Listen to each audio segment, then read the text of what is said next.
I took it the first year and I was like, this is really interesting. And then the second year, I have my sights fully set on becoming a high school history teacher, so I can also coach high school football. You are going to fold that folder into the middle like this, almost like a puzzle piece right here, right? Okay.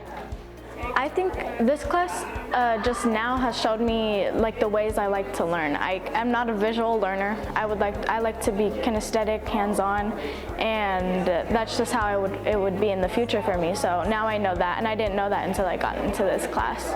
But every year I've had more teachers come out of my classroom than the year before. They're making these lap books, they're going to design their own, they're teaching lessons. So they're way ahead of when I went to college and I didn't have any of this. They've already thought about this and thought about their philosophy as educators and all this, things that I would not have known in high school.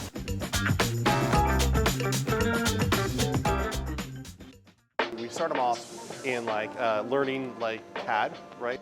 Each one of the little blue modules you see around you is actually like a career path. How hydraulics work, how pneumatics work, AC, DC, electrical. Of course, we teach them on the Haas mill.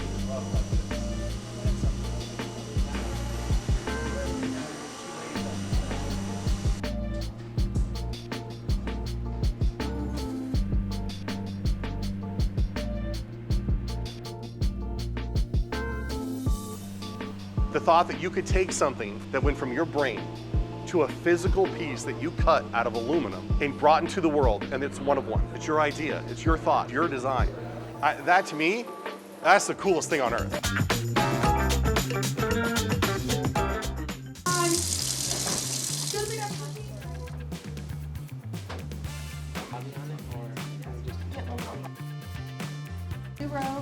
Row 2, and then you're going to do a row of.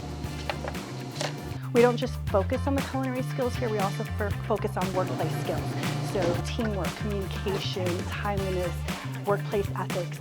We ingrain that in everything that we do. No.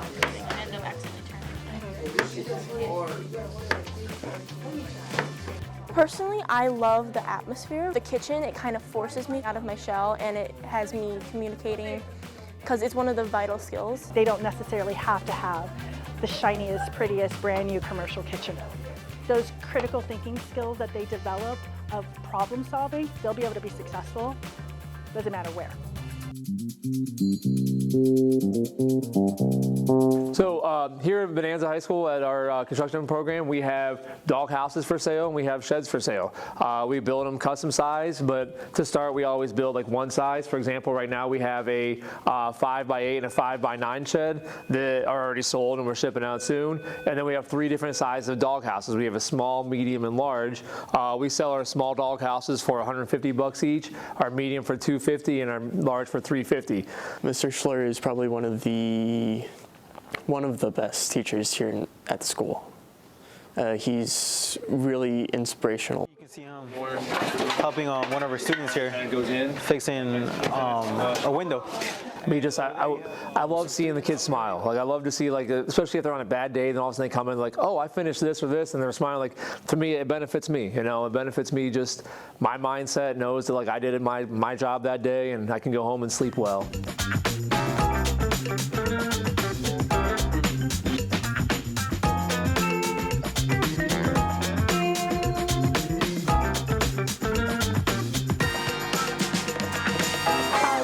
Prepare them for a possible career in healthcare, right? And most of our students are interested. Some of them want to go specifically in a sports medicine route, be a certified athletic trainer, sports medicine physician. Really, our course to introduce them to anatomy and physiology, to introduce them to diseases and illnesses and conditions, to give them some professionalism and healthcare experience, and kind of build those connections and get them ready for college, because most of their careers will require some sort of post-secondary education. We learn a lot about like injuries, and I want to do like maybe athletic training. I don't know like the specific career yet. I just know I like to help people when it comes to like injuries and stuff. So yeah, we learn mechanisms of injury, how to help people, how to like treat them, how to diagnose them a little bit, and just all the injury stuff.